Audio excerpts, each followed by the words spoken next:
Good morning, good afternoon, good evening. मैं हूँ professor Vinay more and मैं आप सबका स्वागत करता हूँ डिजिटल एकलव्य इंजीनियरिंग। बच्चा लोग हम लोग देख रहे थे heat transfer.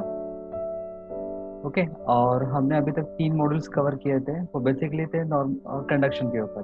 But today I am going to start 4th module on convection.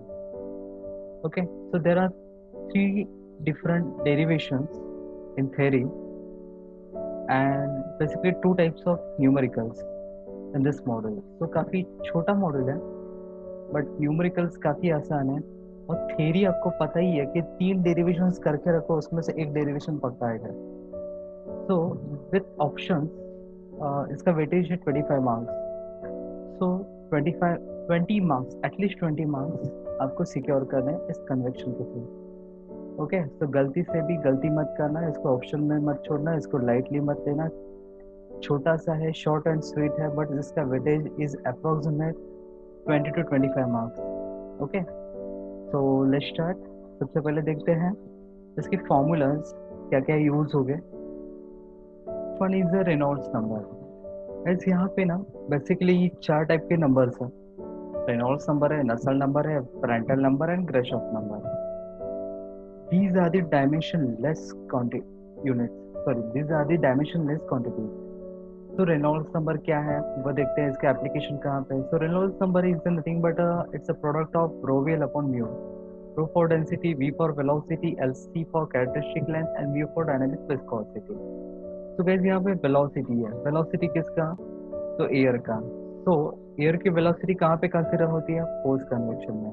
Basically convection के 2 टाइप्स होते हैं, pre convection and post convection.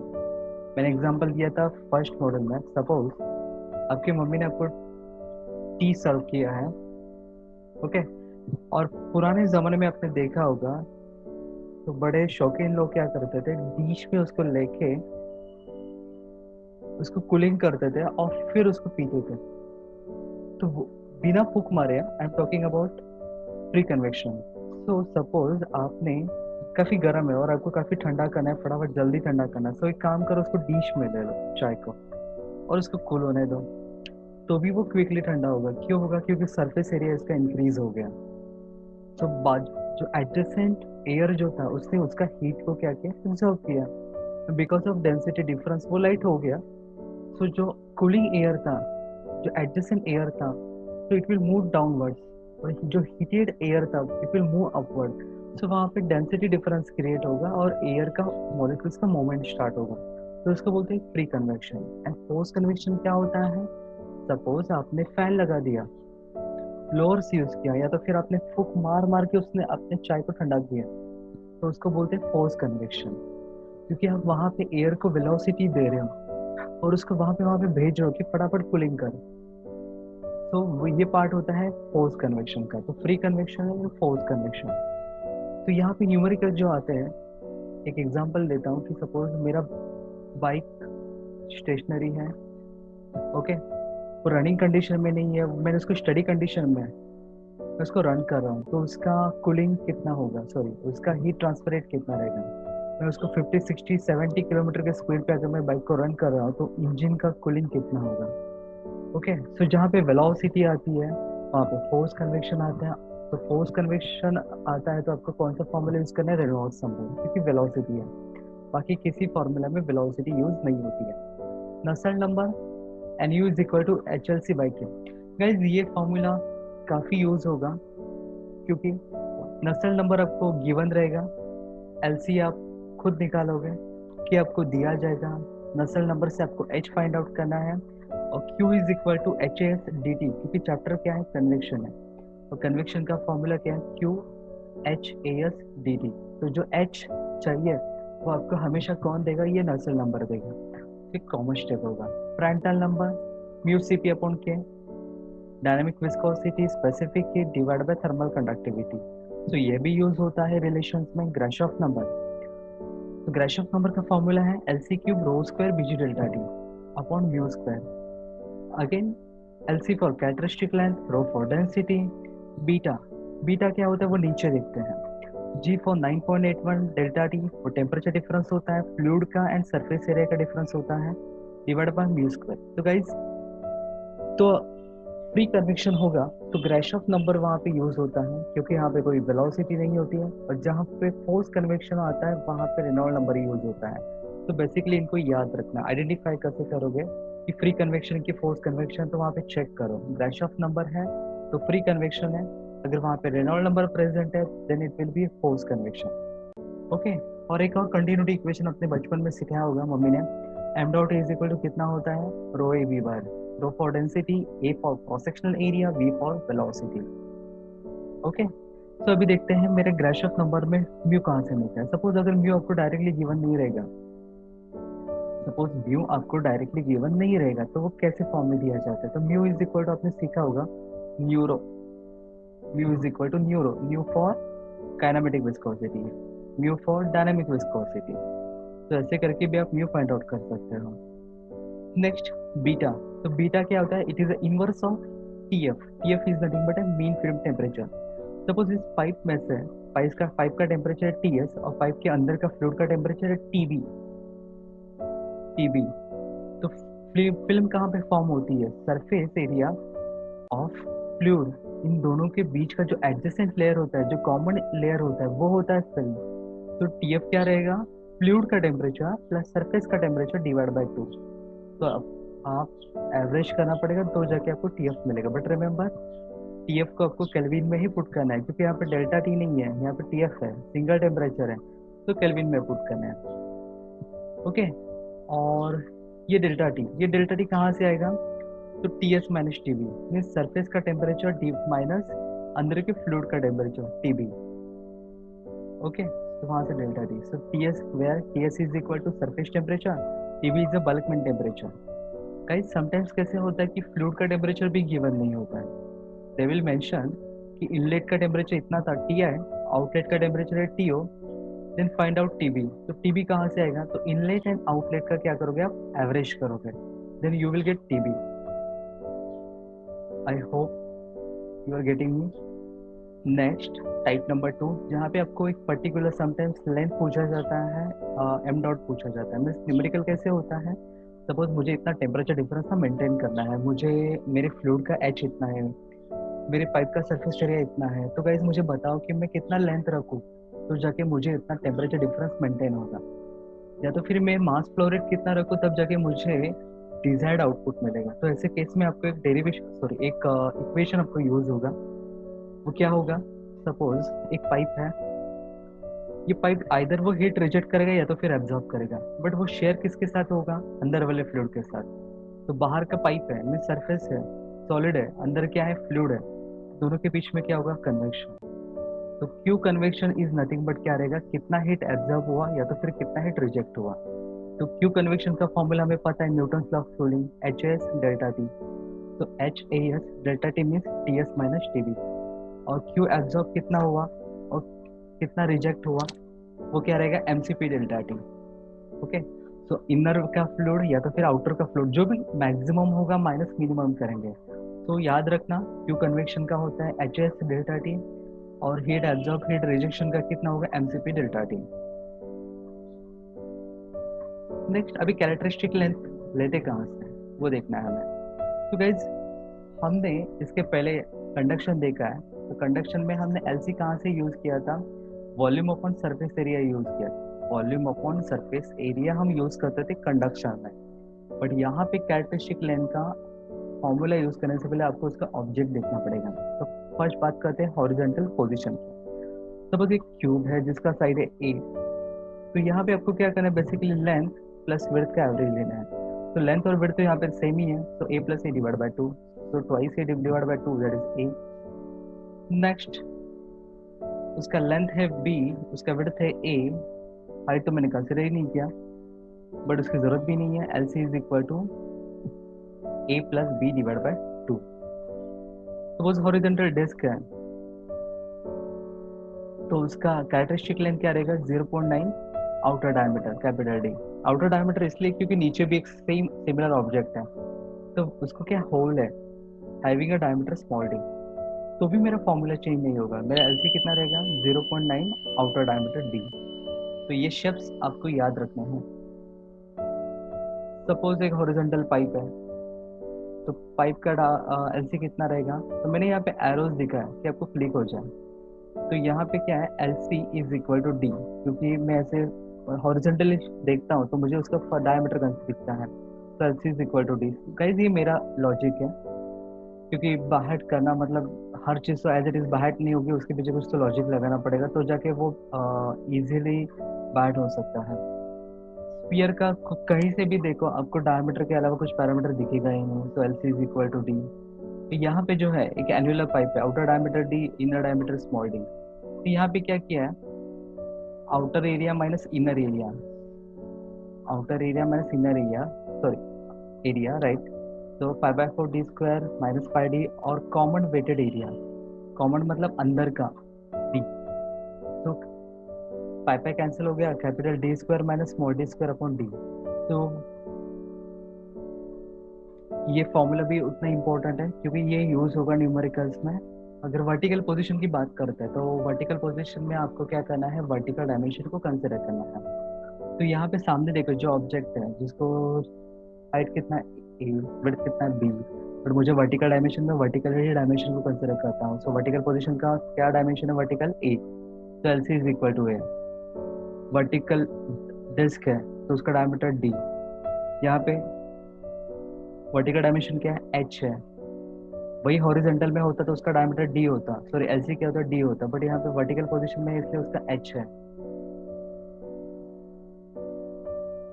Okay, और यहाँ पे एक जो ऑब्जेक्ट है उसमें से क्या हो रहा है, फ्लूइड पास हो रहा है, उसका वर्टिकल डायमेंशन है बी, बी विड्थ है ए, उसका लेंथ है सी। तो यहाँ पे one upon L C is equal to one upon C plus one upon B. अभी इसको मैं याद कैसे रखना है वो बोलता हूँ। देखो फ्लूइड को परपेंडिकुलर डायमेंशन क्या है, बी है, और फ्लूइड को पैरेलल डायमेंशन क्या है, सी है, तो ए का रोल ही नहीं है। तो parallel dimension and vertical dimension, perpendicular dimension यहाँ पे कंसीडर करना है और आपको इन्वर्स करना है, then you will get LC. Okay, तो इसका प्रैक्टिस करो एक बार लिख के।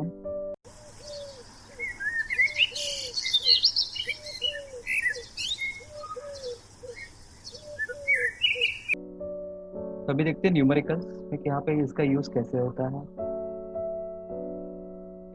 गाइस सबसे पहले आपको आइडेंटिफाई करना है उसका मॉडल, देन उसका टाइप। क्या बोला है, a hot plate of 100 centimetre height, start imagination. A hot plate of 100 centimetre height है, 25 centimetre breadth, it is expose to atmospheric air 25। तो ये ऑब्जेक्ट है सॉलिड, बाहर है एयर, और surface temperature of the plate कितना है, 95 degree Celsius, and find out heat loss from the both surface. तो गाइस यहाँ पे हीट ट्रांसफर कहाँ पे हो रहा है, विद इन सेम मटेरियल या फिर within a different medium, तो different medium, there it is a numerical of convection. Next, तो फिलहाल तो मैं रुकता हूँ, क्योंकि if I am is case 2 and case 3 start होगा तो कंफ्यूजन होगा, तो बेटर है कि मैं इसको पहले सॉल्व करता हूँ। उन्होंने मुझे यहाँ पे गिवन डेटा में आपको दिया जाएगा उस मटेरियल का रो, उसका सीपी, उसका के, और उसका न्यू काइनेमेटिक विस्कोसिटी, ये गिवन रहेगा, और आपको फाइंड आउट करना है heat loss from the both surface. So let's see.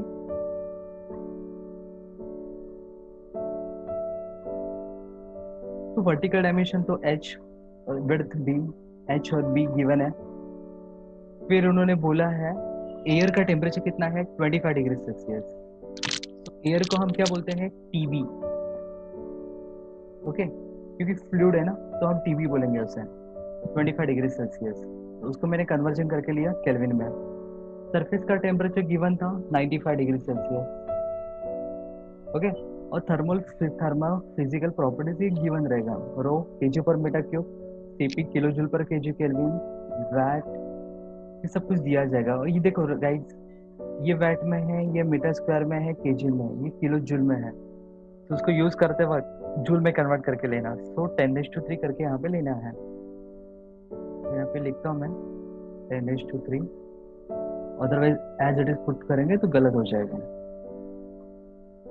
Next, आपको यहाँ पे एक और रिलेशन दिया है एंडिंग में, use the following relation, a Nusselt number is equal to constant in bracket Grashof number into Prandtl number raise to m। ये कब यूज होगा relation? if Grashof number Prandtl number if it is less than equal to 10 raised to 9, then use c is equal to 0.59 and use m is equal to 1 upon 4। तो guys ये आपका relation है। Okay देखो, नसल number निकालना है तो मुझे ग्रेशॉफ नंबर निकालना पड़ेगा, मुझे प्रेंटल नंबर निकालना पड़ेगा। ग्रेशॉफ और प्रेंटल का जब आप प्रोडक्ट निकालोगे तो अगर वो इक्वल टू या तो फिर लेस देन 10⁻⁹ आता है तो यहाँ पे आपको c कितना लेना है? 0.59 लेना है। तो यहाँ के m कितना लेना है? 1/4 लेना है। बट अगर in case product of Grashof number and Prandtl number if it is greater than 10⁻⁹ तो आपको c का वैल्यू कितना लोगे यहाँ पे? 0.1 और m का वैल्यू 1/4 ही लेना है। ओके तो सबसे पहले आपको क्या निकालना पड़ेगा? ग्रेशॉफ नंबर एंड प्रेंटल नंबर। और heat transfer rate find out करना है for both surfaces. Both surfaces मतलब उसको ट्वाइस करना पड़ेगा। तो गाइस मुझे आप बताओ, यहाँ पे आपको ग्रेशॉफ नंबर प्रेंटल नंबर निकालना है। तो ग्रेशॉफ एंड प्रेंटल का फॉर्मूला क्या है? याद होगा तो आपको। प्रेंटल नंबर का क्या है? Mu C P upon K, mu C P upon K. Grashof number का L C cube rho square B G delta T upon mu square. तो गिवन डेटा में मुझे क्या क्या दिया है?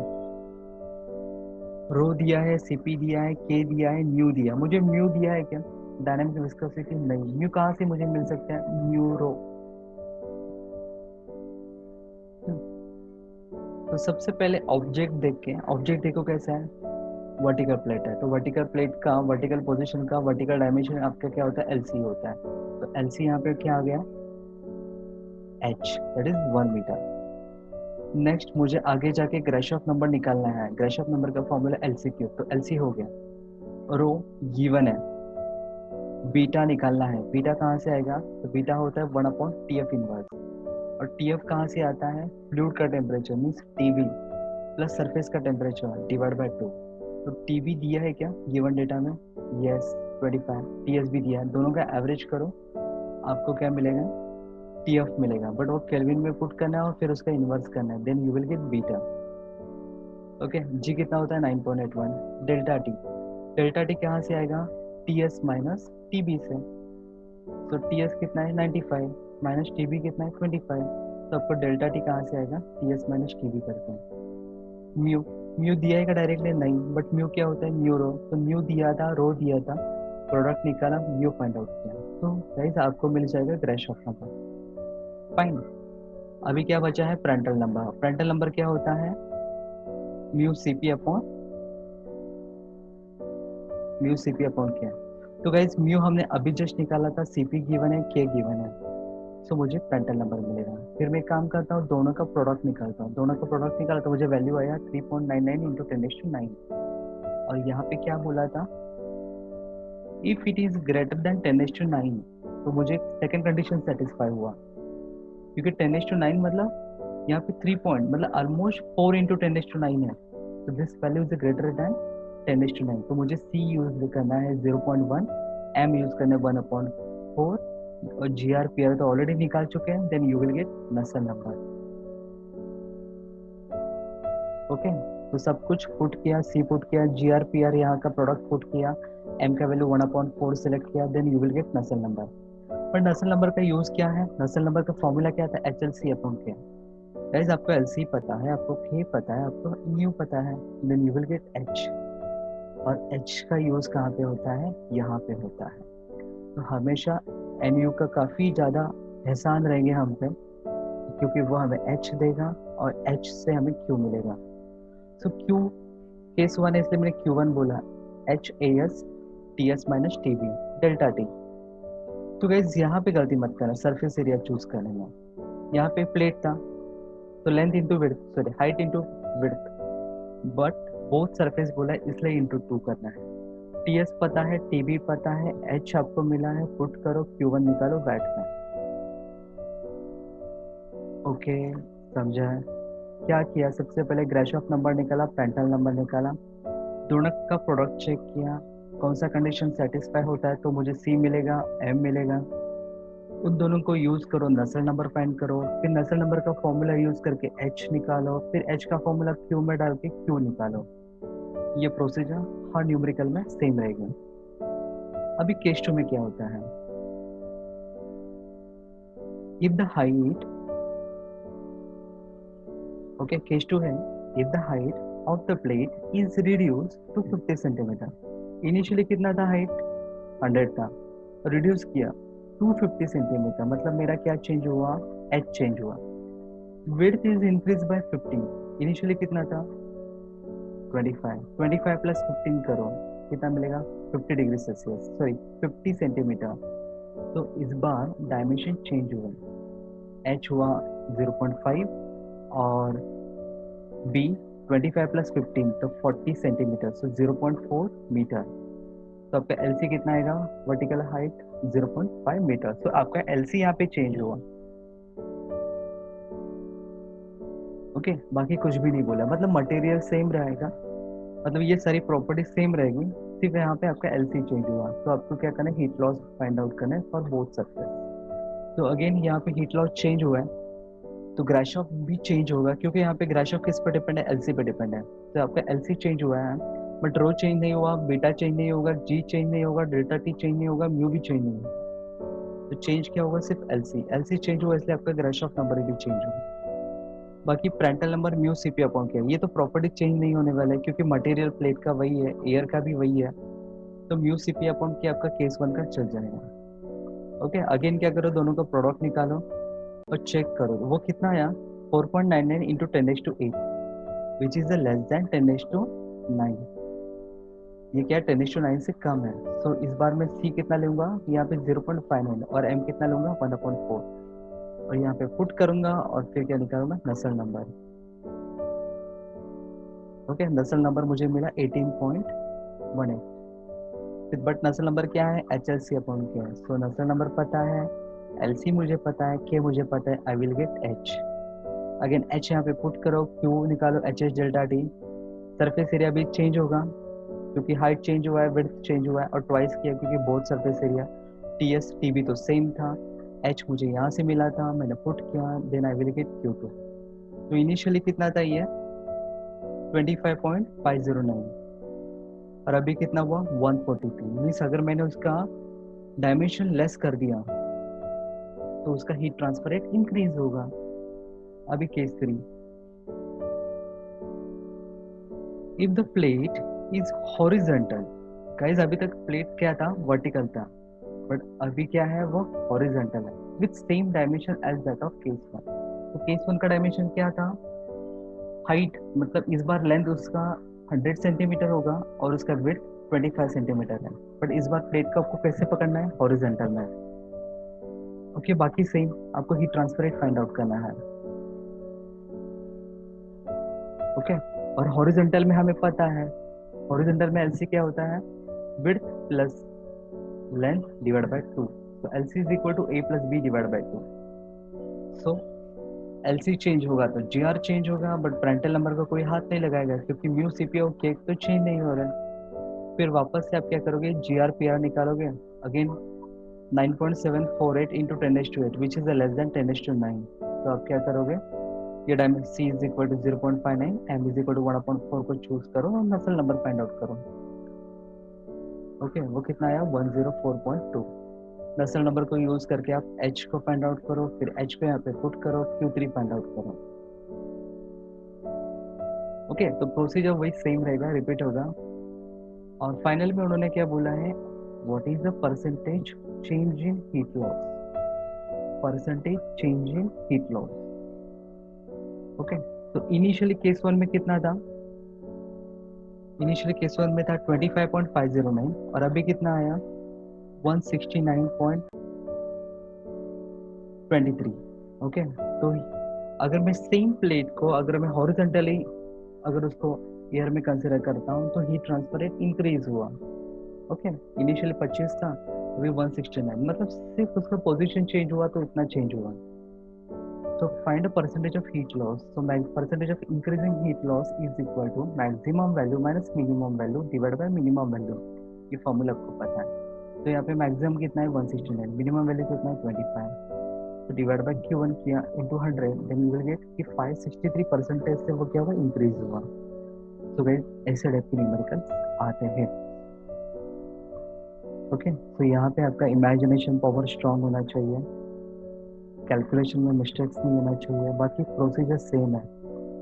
जीआर निकालो, पीआर निकालो, रेनॉल्ड नंबर निकालो, कुछ रिलेशन दिया होगा उसमें पुटअप करो, फिर नसर नंबर निकालो, नसर नंबर से एच निकालो, एच को यूज करके क्यू निकालो। ओके, तो गाइज आई होप आज का ये वीडियो सेशन आपको समझ में आया होगा। ओके, अगर आपको ये वैल्यूएबल एंड वर्थ लगे देन प्लीज कमेंट बॉक्स में मुझे बताइए कि आपको आज ऐसा कौन सा पॉइंट था जो बुक में क्लियर नहीं हो रहा था, और आपको जो डाउट सॉल्व नहीं हो पा रहा था, बट इस वीडियो के वजह से आपका ये डाउट सॉल्व हो गया और वो जो पॉइंट था वो आपको बेटर तरीके से समझ में आ गया।